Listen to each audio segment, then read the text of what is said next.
12 제자 가운데 하나로서 쌍둥이라고 불리는 도마는 예수께서 오셨을 때에 그들과 함께 있지 않았다. 다른 제자들이 그에게 우리는 주님을 보았소 하고 말하였으나 도마는 그들에게 나는 내 눈으로 그의 손에 있는 못자국을 보고 내 손가락을 그 못자국에 넣어보고 또 내 손을 그의 옆구리에 넣어보지 않고서는 믿지 못하겠어 하고 말하였다. 여드레 뒤에 제자들이 다시 집 안에 모여 있었는데 도마도 함께 있었다.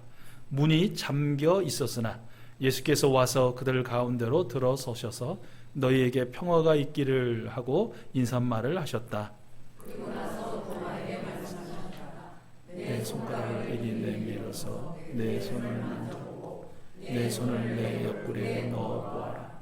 그래서 의심을 떨쳐보고 믿음을 가져라. 도마가 예수께 대답하기를 나의 주님 나의 하나님 하니 예수께서 도마에게 말씀하셨다. 너는 나를 보았기 때문에 믿느냐? 나를 보지 않고도 믿는 사람은 복이 있다. 아멘. 예, 우리는 지금 부활절 이후 부활절기를 지나면서 부활하신 예수님께서 만나주셨던 그런 인물들을 우리가 만나고 있죠. 2주 전에는 우리가 막달라 마리아라는 여인을 만났습니다. 정말 전 인격이 악한 세력에 점령당하고 또 사회적으로도 소외된 그런 무력했던 희망이 없던 그녀를 우리 예수님께서 찾아가 만나주셨죠. 고쳐주시고 구원해 주셨습니다. 그리고 그녀는 그 후로부터 예수님 곁을 항상 지켰습니다. 예수님께 사역하는 내내 동행하면서 자신이 가진 재산을 통해서 예수님과 제자들을 섬겼다라고 했죠. 십자가를 향하던 골고다 그 길에도 함께 했고 십자가에서 돌아가실 때도 함께 했고 예수님의 시신이 내려져서 아리마다 사람 요셉이 장사를 치를 때도 장례를 치를 때도 거기 있었습니다. 그리고 부활하신 예수님을 만나지 못하고 우리 그 예수님의 시신에 향료를 발라드리기 위해서 새벽에 예수님 곁에 또 나아가는 그대의 모습을 보았죠. 그런 막달라 마리아를 부활하신 예수님이 만나주셨어요. 그리고 그녀에게 주신 핵심 메시지 중에 우리에게도 주는 귀한 우리 주님의 음성입니다 라고 받았던 그 말씀이 예수님을 부활하게 하신 그 하나님이 막달라 마리아 하나님이고 바로 우리의 하나님이며 예수님을 부활하게 하신 그 하나님이 예수님의 아버지 막달라 마리아 아버지 누구의 아버지? 바로 나의 아버지 우리의 아버지가 되신다라는 그런 말씀을 함께 나누셨죠. 그리고 우리 지난주에는 우리가 엠마오라는 작은 마을로 낙향하던 예수님의 두 제자를 우리가 만났었습니다. 정말 자신의 인생 전체를 예수라는 인물에 걸고 한번 내가 끝장을 보겠다라고 했던 이 사람, 그러나 예수님의 십자가에서 참으로 무력하게 돌아가시는 모습을 보고 낙심해서 고향으로 돌아가는 길이었죠. 바로 그들을 우리 예수님이 찾아봐 주셨죠. 그리고 그들을 만나 주셨습니다. 말씀하실 때 그들의 마음을 뜨겁게 해주셨고 또 성찬을 통해서 그들의 눈을 활짝 열어주셨죠. 그리고 부활하신 예수님을 만났다 증언하기 위해서 그 자신들의 목을 겨누고 있는 그 차디차고 날카로운 칼날이 있는 예루살렘으로 다시 돌아가는 그런 모습을 보았습니다. 그러면서 우리 기도했습니다. 우리가 그 무엇을 한다고 해서 부활하신 예수님을 알아볼 수 있는가? 만날 수 있는가? 아니, 부활하신 예수님이 우리의 눈을 열어주셔야, 우리의 마음을 열어주셔야 우리는 그 예수님을 만날 수 있다. 그래서 예수님 우리의 눈을 열어주십시오. 예수님 우리의 마음을 열어주십시오.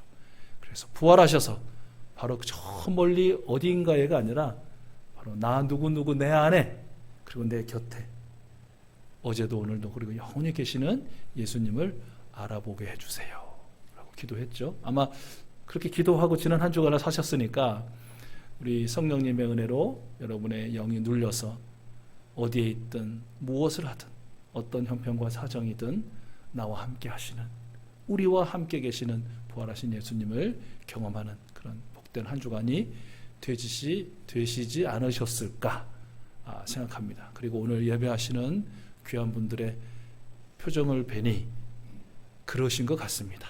그런 행복을 누리시다가 오늘 오신 것 같아요. 정말 축복하고 축복합니다. 자, 오늘은 세 번째 인물을 만나게 되는데, 오늘 본문 우리 함께 읽으셨지만 바로 도마라는 그런 인물입니다. 도마의 또 다른 이름이 있어요. 디두모라는 이름인데요. 뜻은 같습니다. 도마도 디두모도 쌍둥이라는 뜻을 가졌대요. 그러니까 아마 이 사람은 쌍둥이 중에 형이든 동생이든 뭐 명확치는 않지만 한 명이었을 것 같아요. 근데 왜 이름이 두 개냐? 여러 번 아마 들으셔서 아시겠지만 그 당시 이 사람들이 쓰던 일상어 아람어를 사용했다고 하는데요. 고대 시리아어, 그 이름으로는 도마, 그리고 그 당시 공용어였던 고대 그리스어죠. 헬라 말로는 디두모. 그래서 각각 두 가지 버전의 이름. 아마 그 일본 식민지 시대를 살았던 분들은 우리나라 이름과 일본의 이름을 가졌듯이, 또 요즘 국제사회에 또 우리나라 이름도 있지만 아마 우리 자녀들 손주들은 아마 영어식 이름 하나씩은 다 있을걸요. 아마 그런 거와 같다라는 것이죠. 어쨌든 쌍둥이라는 이름의 뜻을 가진 이 디두모, 도마라는 사람이 있었다라는 것이고요. 공관복음이라고 우리가 말하는 마태복음, 마가복음, 누가복음의 도마는 예수님의 12명의 제자 이름을 소개할 때만 나와요. 뭐 특별한 소개가 없어요. 그런데 그런 것에 반해서 요한복음에는 이 도마라는 사람에 대해서 몇 가지 우리에게 구체적인 어떤 모습을 보여주고 있는데요. 첫 번째가 요한복음 11장 16절이에요. 우리 화면을 보시고요. 요한복음 11장 16절. 디두모라는 사람, 도마라는 사람 어떻게 그리고 있는가 같이 읽어보겠습니다. 시작. 그러자 디두모라고도 하는 도마가 동료 제자들에게 우리도 그와 함께 죽으러 가자 하고 말하였다. 말씀의 배경은 이렇습니다. 예수님께서 마르다와 마리아의 오빠 나사로가 아주 중한 병에 걸렸다는 소식을 듣습니다. 그런데 예수님은 즉시로 가지 않으시죠? 이틀을 더 유하다가 가십니다. 그런데 그 이틀 동안 어떤 일이 벌어지죠? 나사로가 죽습니다. 그런데 예수님은 이틀이 지난 뒤에야 가자고 하세요. 왜 가자고 하셨을까요? 말씀에는 나사로가 잠들었으니 내가 깨우러 간다 라고 말씀하셨지만, 나사로가 죽었으나 내가 그를 다시 살려내러 간다 라는 그런 말씀이시죠. 그런데 많은 제자들이 만류해요. 예수님 안 됩니다. 우리 가지 맙시다. 예수님 가서는 안 됩니다. 만류해요. 왜 만류했을까요? 바로 그 직전에 사건이 있었기 때문이에요. 그 직전에 예수님께서 유대지방에서 복음을 열심히 전하시는데 그 말씀 중에는 아버지와 나는 하나이니라 라는 말씀하셨거든요. 그러니까 뭐 지금도 그렇지만 지금도 예수님의 그 성상을 끄집어내려서 망치질하던 사람들인데, 그런 사람들이 유대인들인데, 야훼에는 어떤 신도 없다라고 말하는 사람들인데, 그 일신론자들인데 2000년 전에는 얼마나 더했겠어요. 한 분뿐인 하나님과 자기가 하나래요. 그 말은 즉슨 자기가 하나님이라는 얘기거든요. 얼마나 격분했겠어요. 그래서 누구에게도 재판이나 이런 거 걸지 않고 즉석에서 율법 그대로 돌로 쳐서 죽이려 했던 사건이 바로 직전에 있었던 거예요. 그래서 그들의 그 위협을 피해서 지금 요단강을 건너가지고 세례 요한이 처음 세례를 주던 그곳에 지금 있는 상황인데, 예수님이 나사로가 죽었으니 내가 다시 살려야겠어. 그래서 내가 나사로의 집, 바로 돌을 들고 나를 죽이려 하는 자들이 아직도 두 눈 시퍼렇게 뜨고 있는 그곳으로 가야 되겠다라고 하니, 어떤 제자가 가시죠 뭐, 까짓 뭐 죽으면 죽지 뭐 이랬어요. 다 말로 예수님 지금은 때가 아닌 것 같습니다. 격분했던 저들의 마음이 좀 가라앉고 저들이 좀 해산을 하고 좀 잊을만 하면 가시죠. 왜요? 어차피 나사로는 죽었기 때문에 다시 살아날 수도 없고 살아낸다는 게 말이 됩니까? 라는 것이 그들의 마음이었기 때문이라는 것이죠. 자, 그런 상황이에요. 예수님은 가겠다. 가지 마십시오. 대다수의 제자들은. 근데 한 사람이 나서요. 갑시다. 뭐 어떻습니까? 돌을 들었던 칼을 들었던 우리의 스승님이신 예수님이 가시겠다는데 우리도 가서 같이 돌에 맞아 죽읍시다. 그 얘기를 누가 했어요? 도마라는 사람이 했어요. 도마가 바로 이런 사람이에요. 좀 무모해 보이기도 하고, 그 다음에 좀 이렇게 성질이 보통이 아니죠. 좀 욱하는 성질도 좀 있는 것 같고 한데, 좀 긍정적으로 보자면 자신이 정말 믿고 신뢰하고 따르는 예수라는 분이 내가 좋을 때 또는 내가 이익이 있을 때 기대될 때만 따르고 나에게 좀 불이익이 올 것 같고 내게 좀 도움이 되지 않을 것 같다면 안 따라, 이게 아니고 내게 이익이 있어도 내게 불이익이 돼도 내게 기쁨이 있어도 내게 아픔이 있어도 나는 나의 스승님이신 예수님을 죽기까지 따르겠다. 죽음도 괜찮소. 주신 소명을 위해서라면 내가 복음 들고 가겠소라고 찬양하신 것처럼 그때 그 도마의 심정이 그런 거였던 것 같아요. 소명이라는 거에 꽉 그냥 사로잡혀서 그랬던 사람이 도마였다라는 거를 이제 요한복음 11장에서 사도 요한이 소개하고 있는 거예요. 하고 있는 거고요. 두 번째, 요한복음 14장 5절에서 또 도마의 모습을 이렇게 기록하고 있는데요. 우리 같이 한번 읽어봐요. 시작. 같이요. 시작. 도마가 예수께 말하였다. 주님, 우리는 주님께서 어디로 가시는지도 모르는데 어떻게 그 길을 알겠습니까? 이 말씀의 배경도 그런 거예요. 예수님께서 이제 나는 나의 나라로 간다. 내가 그 나라로 가서 너희들을 위해 집을 준비할 것인데 너희들을 위한 이 집이 다 준비되면 내가 너희를 데리러 다시 올 것이다 라고 말씀하셨거든요. 그러니까 도마는 궁금한 거는 못 참는 사람인 것 같아요. 그리고 모르면 모른다고 이야기할 줄 아는 그런 사람이었던 것 같아요. 누구처럼 모르는데도 아는 것처럼 예, 뭐 이러고 넘어가거나, 이해가 안 되는데도 이해 안 된다고 하면 다른 사람들이 또 이렇게 그것도 이해를 못해 막 이럴까봐 입을 꾹 닫고 있는 저나 일반 보통 사람 같지 않게 모르면 모른다. 이해가 되지 않으면 안 된다. 그냥 물어보는 거예요. 예수님, 도대체 당신은 그렇게 말씀하시는데 어디로 가시는 건지, 또 우리는 또 어떻게 가야 되는 건지 모르겠습니다 라고 이렇게 질문했던 것이죠. 바로 어쩌면 도마의 이 솔직하고 담백한 질문 때문에 그 유명한, 그 아름다운 그 진리의 말씀이 예수님으로부터 선포된 것이 아닌가. 이어지는 14장 6절이죠. 우리 같이 읽어봐요. 시작. 예수께서 그에게 말씀하셨다. 나는 길이요 진리요 생명이다. 나를 거치지 않고서는 아무도 아버지께로 갈 사람이 없다. 아멘. 할렐루야. 바로 이것이에요. 어떻게 가요? 우리는 어디로 가요? 예수님께서 도마에게 확실하게 대답해 주세요. 나 예수를 통하여 아버지 하나님께로. 우리 같이 한번 따라서 해보실까요? 나 예수를 통하여 하나님 아버지께로. 우리는 누구를 통하여 어디로 가는 사람들인가? 예수 그리스도님을 통하여 아버지 하나님께로 가는 존재인 줄로 믿습니다. 그리고 그 하나님 아버지께로 가는 길은 유일한, 오직 한 길, 오직 한 분, 우리 구주 예수 그리스도님 뿐이다 라는 거예요. 이 말씀 안에서 예수 그리스도 그 대신 사람을 넣고 대입시키고 하는 건 다 뭐다? 100% 이단인 거예요. 이단 판별법 다른 거 없습니다. 아버지 하나님께로는 맞아요. 천국으로는 맞아요. 극락은 맞아요. 뭐 열방이라고 해도 하여튼 좋겠어요. 열반이라고 해도 좋은데 요 누구를 통하여? 예수 그리스도를 통하여. 이거면 되는 것이에요. 이거면 충분한 것이에요.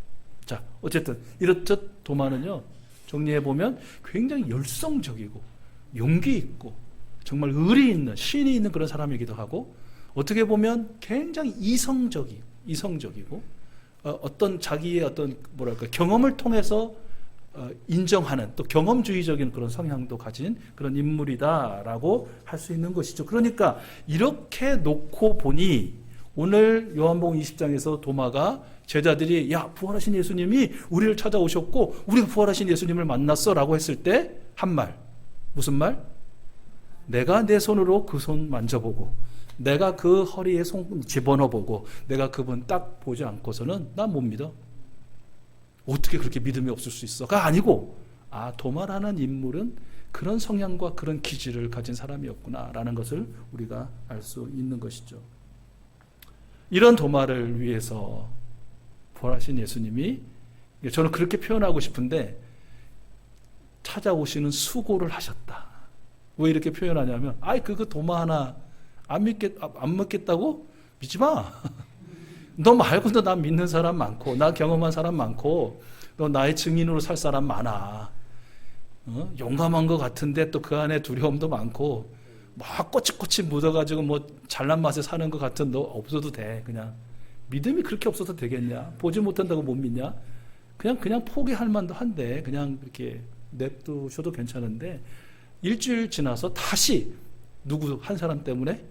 도마 한 사람 때문에 그 의심하는 도마 한 사람을 위해서 우리 예수님이 다시 찾아주신 거예요. 어떤 은혜가 있으세요? 예수님 나 같은 거 예수님이 나 아시겠어? 나를 위해서 오시겠어? 나를 위해서 보여주시겠어? 나를 위해 역사하시겠어? 나를 구원하시겠어? 다 잘못된 생각. 그렇게 생각하는 바로 나 한 사람을 위해서 우리 예수님은 그 어떠한 수고도 아끼지 않으시는 분이시다.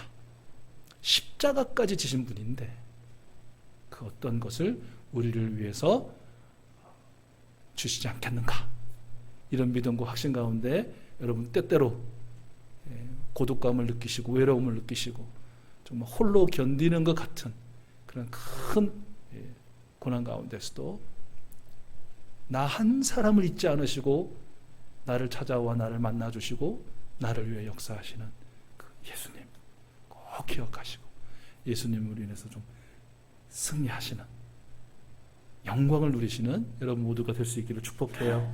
자, 우리 예수님이 도마를 찾아와서 이렇게 말씀하시죠. 우리 26절 말씀인데요. 우리 한번 화면 보시고 같이 한번 읽어볼까요? 시작.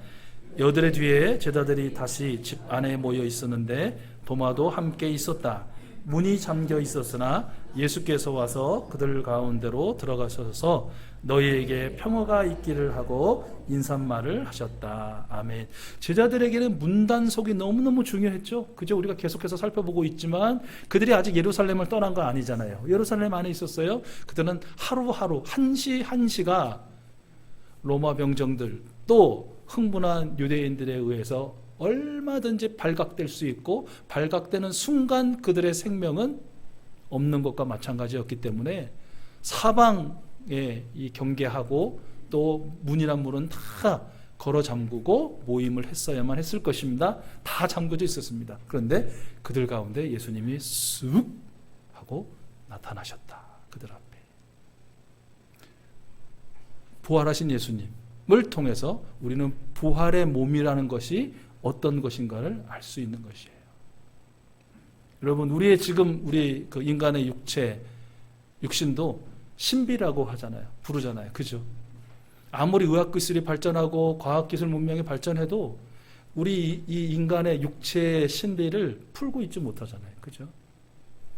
정말 눈에 보이지도 않는 그런 바이러스 하나가 어떤 영향을 끼치는지 그것이 또 어떻게 우리의 몸에서 작동하는지 모르잖아요. 사의 제 기억으로는 한 30년 전에 암의 정복이 다가왔다라고 큰 소리 치면서 전 세계 언론이 휩쓴 적이 있습니다. 정복되었나요? 아니요. 정복은커녕 아직도 그 암이라는 중병에 많은 사람들도 이렇게 눌려 사는 지경이 아닙니까? 그것 때문에 더 많이 애쓰고 연구하고 있는 것 아닙니까? 자, 우리의 육신도 신비 그 자체인데 부활의 몸은 신비 훨씬 그 너머의 신비라는 것이에요. 모든 문이 다 닫혀 있어도 쑥 들어올 수 있는 그럼 유령이냐? 영혼이냐? 귀신이냐? 아니요. 또 보면 예수님은 같이 식사를 하시거든요. 그 몸을 가지고. 제자들에게. 우리 다음 주에 살펴보시겠지만 요한복음 21장에 갈릴리 호수에서 고기 못 잡는 제자들 고기 잡게 하시고 야 고기 몇 마리 가까워 봐. 그래서 직접 불 떼시고 숯불 피워서 고기 구워서 야 너 먹어. 나도 먹고 드시잖아요. 우리가 상상할 수 없는 그 놀라운 부활의 몸을 우리 예수님께서 입으셨고요. 그리고 큰 소망이 무엇이에요? 환희가 무엇이에요? 기쁨이 무엇이에요? 힘이 나는 게 무엇이에요? 부활하신 예수님처럼 우리도 그 그런 부활의 몸을 입게 될 것이다. 사도 바울은 고린도전서 15장에서 부활의 몸이라는 게 어떤 것인지 이렇게 기록하고 있어요. 제가 읽어드릴게요. 부활은 썩을 것으로 심는데 썩지 않을 것으로 살아나고, 비천한 것으로 심는데 영광스러운 것으로 살아나고, 약한 것으로 심는데 강한 것으로 살아나고, 자연적인 몸으로 심는데 신령한 몸으로 살아나는 것이다.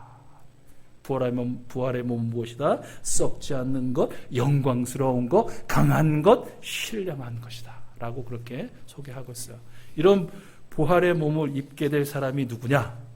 바로 저와 여러분, 예수 그리스도를 나의 주 나의 하나님으로 모신 사람들이다 라는 거예요.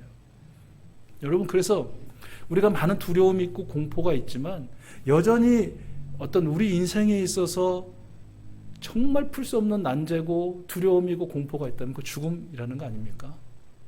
아니라는 거 그렇게 알면서도 매주일 말씀을 듣고 매일 말씀을 통해서 나는 부활을 하고 나는 하나님의 나라 시민이 되었고 영원한 하나님 나라에 들어갈 것이라고도 하지만, 그러나 시시각각 다가오는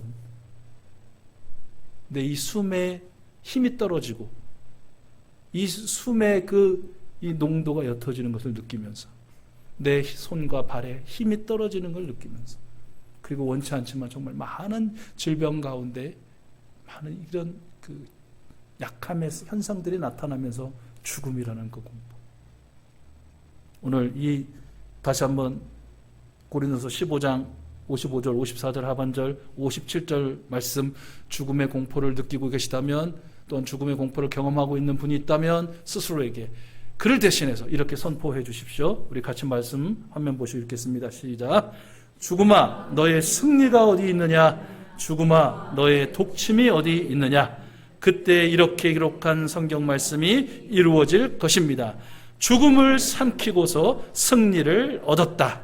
우리 주 예수 그리스도를 통하여 우리에게 승리를 주시는 하나님께 우리는 감사를 드립니다. 할렐루야. 죽음. 우리는 그 두려움과 공포인 죽음을 삼켜버리고, 얼마나 멋진 표현이에요. 물리쳐야 되는 대상도 아니고 어디 버려야 되는 대상은 아니고 그냥 우리의 밥이에요. 밥.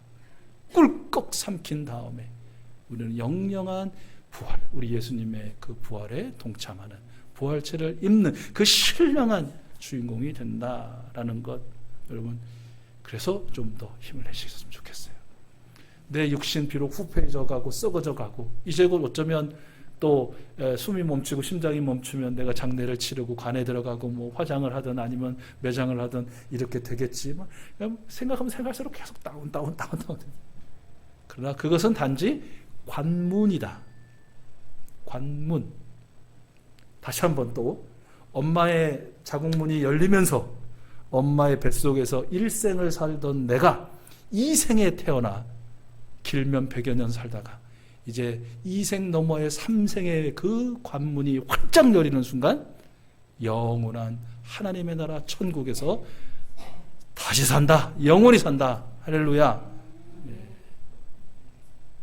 좁디 좁은 어머니 자궁문 열고 나와서 100년 살았으면 됐지.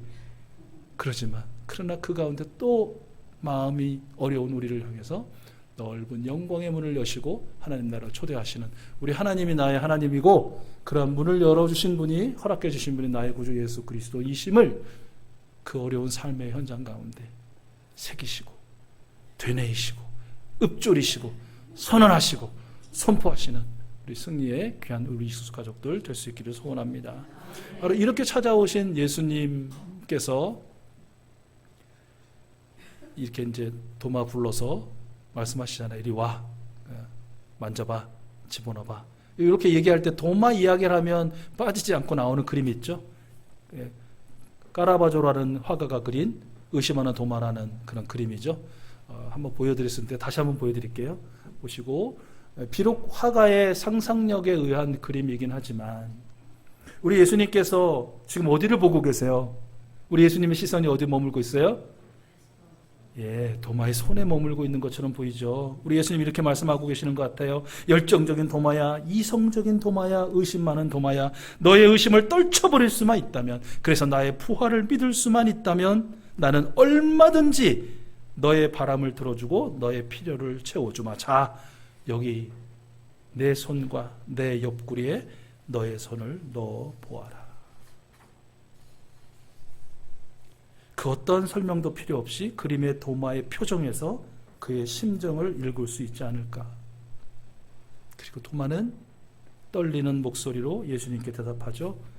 나의 주님, 나의 하나님이시여.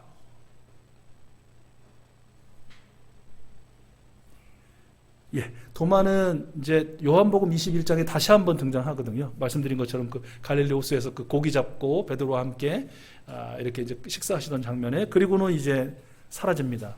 그래서 도마가 어떻게 되었는지는 성경의 기록으로는 알 수 없어요. 그러나 외경이라는 이 서적 그리고 전승에 의하면 도마는 어디 가서 복음을 전한 것으로 나와요? 예, 인도로 가서 인도 남서부의 케랄라라는 지방에 가서 복음을 전하고 교회를 세우고 그리고 순교한 것으로 전해져요. 그 증거가 있냐?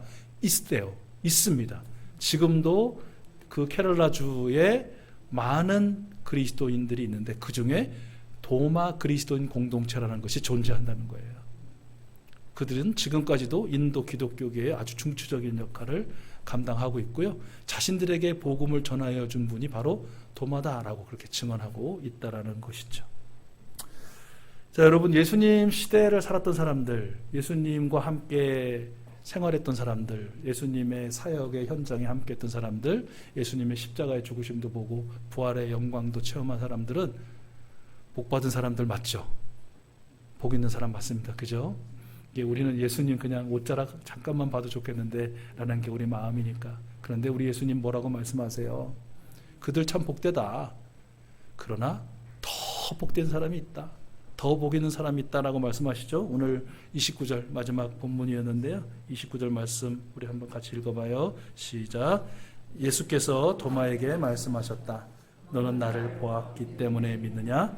나를 보지 않고도 믿는 사람은 복이 있다. 아멘. 누가 복 있는 사람입니까? 그냥 나라고 하시면 됩니다. 나.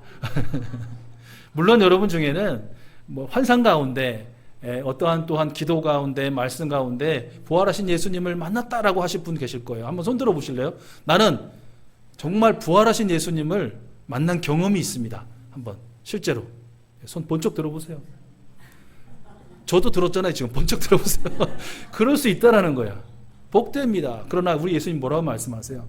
그렇게 본 사람도 복이 있지만 그러나 예수님 저는 못 뵀는데요. 간절한 소원을 가지고 그렇게 기도했는데도 나는 직접적으로 어떤 형체적인 모습으로 예수님 못 봤는데요. 그런데 예수님, 저는 부활의 예수님을 믿습니다. 그 부활의 예수님처럼 나도 부활할 줄로 믿습니다. 부활의 예수님을 끝까지 전하다가 하나님에 들어가는, 나라에 들어가는 그런 사람 되겠습니다 라고 고백하는 여러분들이 정말 복되다라고 말씀하시는 거예요. 우리 베드로전서 1장 8절 9절 말씀을 우리 마지막으로 읽고 말씀을 좀 마무리하려고 하는데요. 우리가 얼마나 복된 사람들인지, 우리 하나님께 칭찬과 영광과 존귀의 은혜를 받을 사람들인지 함께 우리 1장 8절 9절 같이 읽어요. 시작. 여러분은 그리스도를 본 일이 없으면서도 사랑하며 지금 그를 보지 못하면서도 믿으며 말로 다 표현할 수 없는 즐거움과 영광을 누리면서 기뻐하고 있습니다. 여러분은 믿음의 목표, 곧 여러분의 영혼의 구원을 받고 있는 것입니다. 할렐루야. 예수님을 보지 못하고도 믿는 이 축복된 여러분, 말로 다 표현할 수 없는 즐거움과 영광을 누리면서 기뻐하며 영혼의 구원을 이루어가는 우리 익수수 가족들, 그리고 여러분의 이 한 주간 삶이 될 줄로 믿습니다. 믿음대로 되어지는 것을 경험하는 여러분 모두가 될 수 있기를 다시 한번 부활하신 예수 그리스도님의 이름으로 축복합니다.